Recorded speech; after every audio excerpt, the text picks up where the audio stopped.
Bonsoir à tous. Nous voulons en ce jour continuer avec la quatrième partie du partage sur le thème les secrets pour terrasser les Goliaths, les hommes forts de nos vies.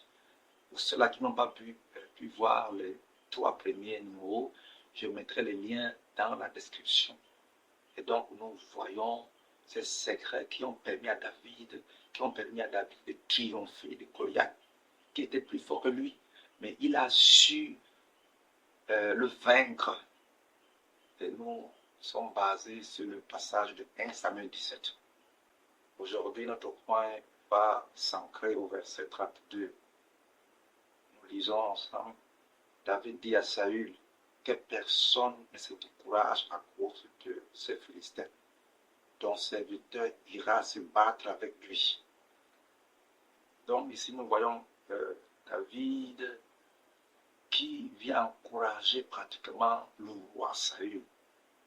Donc ici, on voit cette qualité qui est commune à tous les champions. C'est ce courage, cette capacité mentale à faire face aux difficultés, aux défis avec fermeté, avec assurance. Donc on voit ici David démontrer ce courage. Un adolescent, imaginez un peu, c'est épatant. Un adolescent qui va encourager un homme de guerre, il dit que personne ne se décourage à cause de ces Philistins. Donc nous voyons ici cette capacité, le courage. Le courage n'est pas forcément l'absence de la peur. On peut avoir peur, mais on brave cette peur-là. Donc les hommes courageux ne sont pas des surhommes. Ce ne sont pas des hommes qui n'ont pas peur, ce n'est pas vrai. Mais ce sont des hommes qui savent surmonter leur peur, qui savent s'encourager eux-mêmes. Même quand la peur voudrait s'emparer de leur cœur, ils savent comment se motiver, comment s'encourager eux-mêmes. Et on sait pour David comment il le fait. Il s'appuie sur le Seigneur pour être courageux. Son courage vient de qui? De sa foi en Dieu, de l'onction de l'Esprit qui est sur sa vie. Donc tous les vainqueurs, tous les champions, ce sont les gens courageux. Et on peut voir cette histoire-là, toujours de David dans 1 Samuel 30. Dans 1 Samuel 30, où David rentrant à la maison à Siklag, ils ont vu que les Amalécites avaient donc dévasté Siklag. Ils avaient emporté tous les biens et leurs enfants et toutes leurs richesses.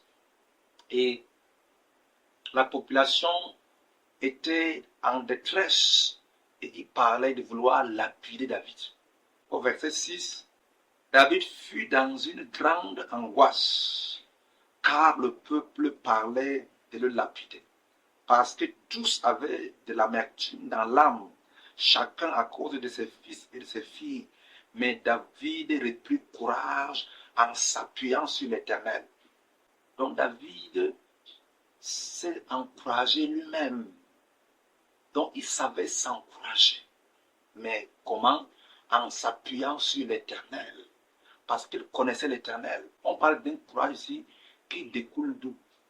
Ce courage, on parle ici, ce n'est pas un courage juste mental, mais il provient de ta connaissance avec du Seigneur, ta connaissance du Seigneur. Ce n'est pas juste un courage mental, mais il découle de ta connaissance du Seigneur. Donc ici, nous voyons David exhiber ce courage-là. Et on sait que plus tard, il est allé au front, il a remporté la victoire. Ce courage aussi vient de quoi? Il vient de ce que Dieu a fait pour lui par le passé. Ce courage vient de ce que Dieu a fait pour lui, de son expérience avec Dieu par le passé. Il avait vu Dieu le délivrer de la griffe des loups, des lions et des pattes de l'ours. Donc ça provient de là également. Ce n'est pas un courage fortuit. Ce n'est pas un courage qui vient de l'espace, de la pensée. Simplement, il vient. Mais c'est un courage qui provient de son homme intérieur.